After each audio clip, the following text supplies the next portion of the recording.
ठगी का नया तरीका, पहले भेजते थे पार्सल, फिर सीबीआई का अफसर बनकर ऐसे करते थे कांड। देखिए खास रिपोर्ट। कहते हैं लोगों को ठगी से बचाने के लिए पुलिस जितना कानून बनाती है, ये ठग एक और तरीके से लोगों को ठगने का काम शुरू कर देते हैं। मुंबई साइबर सेल ने एक ऐसे शख्स को गिरफ्तार किया है जो लोगों को सीबीआई का अधिकारी बनकर कॉल करता था और उनसे कहता था कि उनके पार्सल में नारकोटिक्स जैसे चरस, गांजा, हीरोइन मिला हुआ है और हम लोग आप पर केस करने जा रहे हैं। इस तरह की बातें बोलकर लोगों को डराता था। फिर बाद में केस रफा दफा करने के नाम पर लोगों से मोटी रकम ऐंठ लेता था। इस बाबत एक महिला ने साइबर सेल में शिकायत दर्ज कराई। उसने इन आरोपियों से करीबन 14 लाख रुपए ठगे जाने की बात कही। साइबर पुलिस के डीसीपी बाल सिंह राजपूत के मुताबिक मामले को गंभीरता से लेते हुए आरोपियों की तलाश शुरू कर दी गई। महाराष्ट्र के नासिक से एक आरोपी की गिरफ्तार कर लिया गया है, जबकि इसका दूसरा साथी दुबई में रहता है। पकड़े गए आरोपी से साइबर पुलिस ने 43 सिम कार्ड भी बरामद किए हैं। साथ ही आरोपी के अकाउंट में 5 लाख रुपए थे, उसे भी फ्रीज कर दिया गया है। साइबर सेल के डीसीपी के मुताबिक ये लोगों का डाटा इकट्ठा करते थे, फिर उस नंबर पर कुछ लोगों को पार्सल भेजकर छापेमारी करते थे। कुछ को कॉल करने से पहले पार्सल आने की जानकारी देते थे। उसके बाद फिर ये खुद को सीबीआई या नारकोटिक्स का अधिकारी बनकर कॉल करके उनसे पार्सल में नारकोटिक्स में अम्लीय पदार्थ, ड्रग्स जैसी बातों का खुलासा करते और ये लोगों को डरा धमका कर पैसे ऐंठते थे। बाल सिंह राजपूत साइबर सेल के डीसीपी हैं। उन्होंने कहा है कि एक आरोपी को नासिक से गिरफ्तार कर लिया है, दूसरा दुबई में रहता है। आरोपी सीबीआई का अधिकारी बनकर कॉल करता था। ब्यूरो रिपोर्ट, समय national, Mumbai. Sir, cyber crime ने एक पुलिस जो फेक पुलिस ऑफिसर बनते हैं उन्हें गिरफ्तार किया है, क्या है पूरा मामला, विस्तार से बताइए।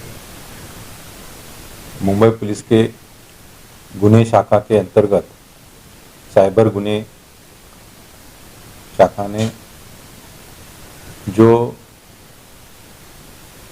सीबीआई ऑफिसर या पुलिस ऑफिसर बता के लोगों को अम्लीय पदार्थ, नारकोटिक्स, इसका कुरियर से डर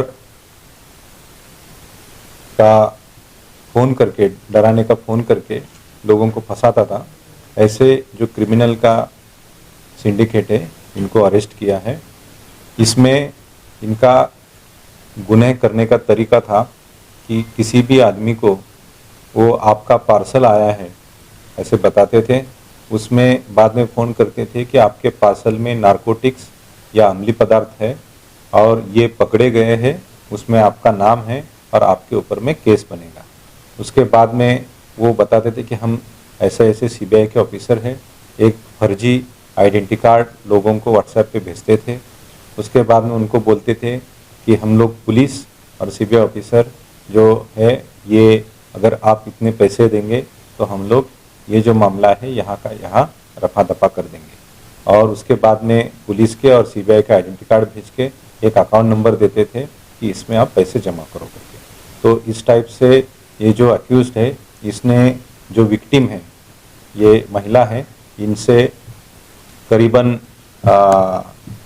14 लाख के ऊपर में पैसे लिए थे। हमने जब इन्वेस्टिगेशन किया तो ये पुलिस के नाम लेके ये क्राइम होता था, इसलिए पुलिस ने तुरंत उसका संज्ञान लेके एक्यूज को डिटेक्ट किया है। एक्यूज नासिक में बैठ के ये क्राइम करता था। उसका और एक साथीदार है जो दुबई में है, उसको भी अरेस्ट करने का, उसका इंफॉर्मेशन निकलने का काम चालू है। इसके पास से, एक्यूज के पास से हमें करीबन 43 डिफरेंट सिम कार्ड्स मिले हैं, जो ये अलग अलग सिम कार्ड लोगों को फंसाने के लिए यूज़ करता था। इसके अकाउंट में जो पैसे गए थे, वो पैसे भी करीबन 5 लाख के आसपास में हमने फ्रीज किए हैं। ये जो भी पैसे अकाउंट में चले जाते थे, ये दूसरे के अकाउंट लेते थे, जिनको 5,000 10,000 रुपये महीना देते थे और अकाउंट यूज़ कर लेते थे। ये अकाउंट के पैसे तुरंत ये एटीएम से विड्रॉ कर लेते थे और उसके बाद में वो अकाउंट और वो सिम कार्ड ये बंद कर देते थे। इस टाइप से इनका मोडस ऑपरेंडी चलता है। इन्होंने इसके पहले कुछ क्राइम किए हैं क्या, इसके बारे में इन्वेस्टिगेशन जारी है। एक्यूज पुलिस के कस्टडी से अभी जुडिशियल कस्टडी में है। सर, ये जो पुलिस अधिकारी का नाम देते हैं एनसीबी के, किन अधिकारी को नाम देते हैं जो सामने वाले को ट्रस्ट बिल्डअप करते थे, किस तरीके से?